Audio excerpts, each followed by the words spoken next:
So this is a film that Salim was really excited about. Yeah. So Salim, why don't you kick us off? Tell us what this is about. All right. Give us the backdrop. All right, let's give you guys a backdrop. Okay, so this is the next film.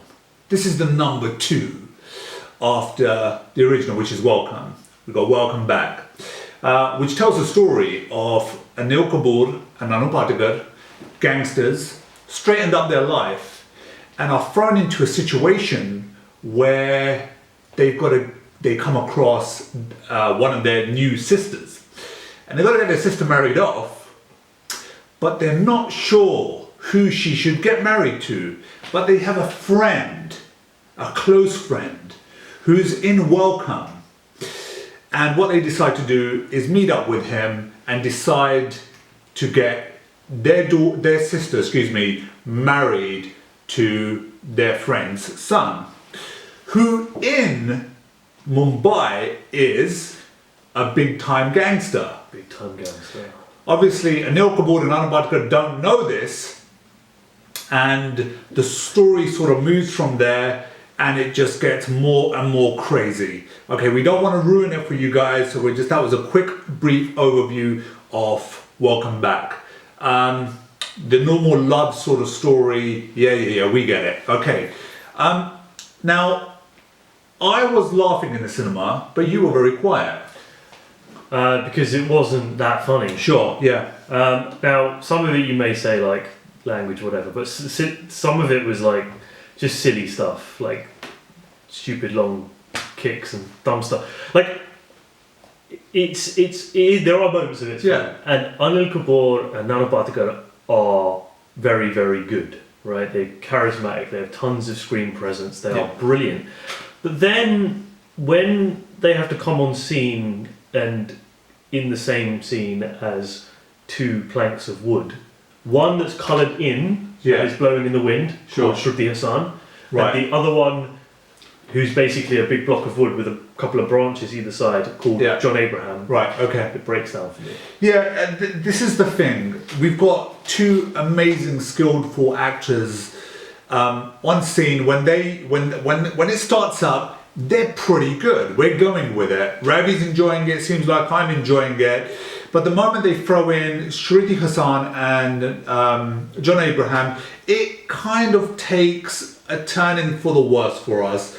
Not in a bad way, but it kind of takes us away from the performance that we enjoy and the chemistry that we enjoy to a story that we're not too involved in, or we don't want to really be a part of it because it's really not doing much for us. We would rather like to just stick to Anil Patekar and Anil Kapoor's story. Who is Anil Kapoor is really good. Yeah. Like, he's actually really, really, really good in this. And even there were some scenes where we both actually really enjoyed like the wedding number, the song that came on. Tutti Bole Wedding. Yeah. And when Anil Kapoor and Anil Patekar were like sort of dancing alongside each other, it was clear that one was 50 years old, but in his heart was still 25, and the other one was kind of getting on a bit. Still great actor in Anil Patekar, but Anil Kapoor was giving it his all, and he was just awesome. And there wasn't anything there to support him in the film. Well, that's just brilliant. It's the best way to put it. There really wasn't much to support, I think, those 2 actors.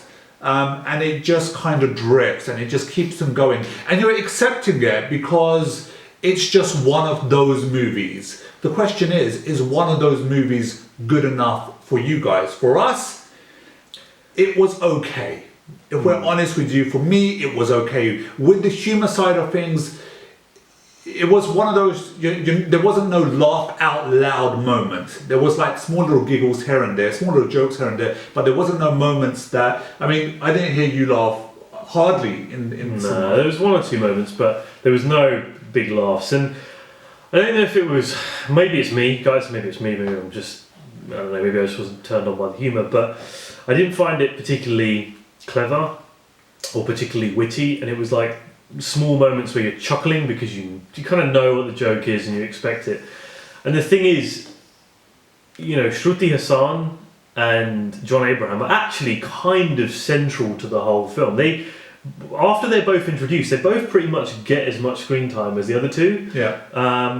And the film doesn't do a great job of tying it all together and giving you, Nana Patekar's character and Anil Kapoor's character as the core. It just kind of blurs everyone out, and it kind of creates this mesh of just characters that are just bouncing off each other from scene to scene, and there doesn't seem to be anything cohesive. Well, this is the thing, because The Welcome was a big success.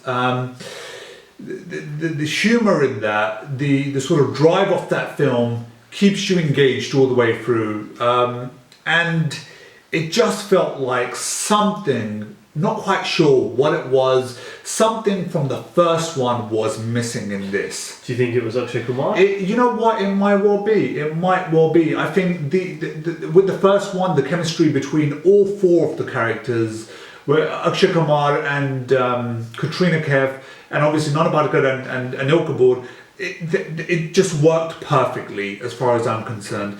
But with this, it just felt like, as you put it, the characters were just bouncing off each other, and there was just it was put together. It seemed like because the first one was such a success, they thought they'll quickly tie this one together, which is crazy because it's been a good couple of years, and it was just a mishmash of filmmaking as far as I'm concerned. I think you're right, and I suppose the film was a bit boring. It has to be said. Sure. Because when you haven't got that many laugh out loud moments, like you said, when you haven't got characters who you're really kind of buying into, you tend to get a bit bored because you're not bothered about what's happening next. And it's not in the same way as you just don't care. It's just, if one thing happens, it doesn't matter. The other thing happens, it doesn't matter. It's just all inconsequential. So, it kind of bored me. Certainly, Sure. by the time there's a scene where they're in the graveyard. Oh right, yeah, of course. By that point, it kind of lost me completely. And it was because of boredom, not because they weren't, doing a decent job. Did you feel that the first half was stronger than the second half? Yeah. Yeah. And I think that probably has a lot to do with Anil Kapoor. Right. They were on screen the most out of kind of everyone, but Yeah. in the second half, John Abraham kind of took over the show. And the other thing is, it was set in Dubai and a little bit in Abu Dhabi, and it was nice scenes and nice set pieces. And then every now and again, because they clearly couldn't film on those locations, they used stock footage, and it was really low resolution, quite poor stock footage. So that kind of then chucked you out. Even if it's a comedy. Even if you didn't believe you were there, it kind of chucked you out a little bit even more. There were bits and pieces that were bad from a craftsmanship point of view, but for me it was kind of just boring after a while. Sure. Okay. So yeah. All right. Okay. Well. Look. For me, I didn't enjoy it as much as because the first one, there's a special place for that film in my heart. Trying to match that one up with this one, it just doesn't hold. It really doesn't. Not saying it's a bad movie. It's an okay movie. It's a masala joke, go with it sort of film.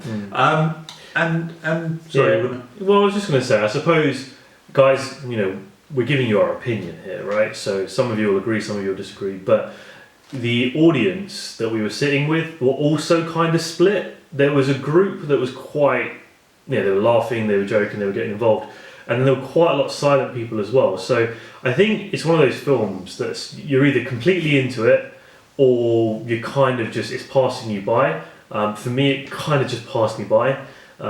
So I think it was the same for you after a while, and that's the film, guys. It's one of those, we can't tell you to watch it or not to watch it. We can just tell you that for us it didn't quite hit. Sure. I would always say and that, look, guys, if it's really bad, we would tell you do not go watch this film. But we also like the fact that you guys make up your own opinion and let us know what you think.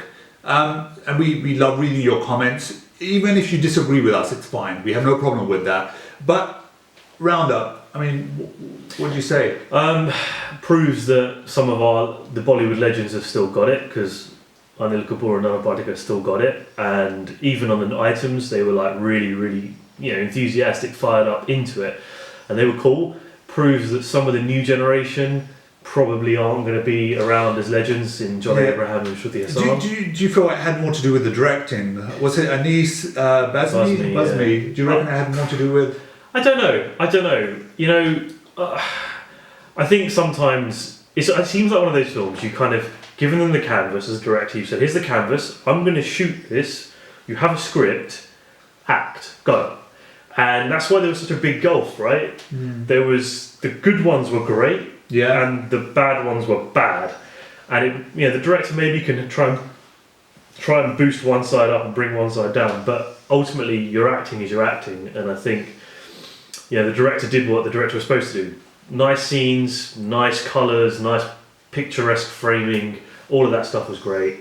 Good timing. There was nothing wrong with the editing. It was, technically it was fine. Yeah. It was more what was for that sort of film. Yeah, absolutely. But I'm not going to take anything away from the director. The director did an okay job. It's fine. I think it was really they were outshined. Sure. All right. Okay. Well, look. My roundup is, guys, if you've got nothing better to do on a Saturday evening and you're chilling with your family or your girlfriend or your boyfriend, you're not sure what to do, you got a bit of cash that's lying around, go check out the film. Have a look. All right. But check it out in comparison to the first one. Is it going to hold up? No. But at the same time, you have your own opinion and we respect it. So, check it out, see what you think. Yeah, guys, welcome back. We hope we don't really need to see Welcome Back again, as in the third one. Unless it was just mainly to do with those two characters, and it was just completely about them two, I think. And if they brought someone in that was of an Akshay Kumar calibre to bounce off of, then maybe. But for now, let's put it to rest. It was okay, it was fine, but not something that is particularly memorable, and I don't think we'll be revisiting it. Alright, guys. It's your boy Simon. Ravi. And this is Welcome Back. Again. Take care.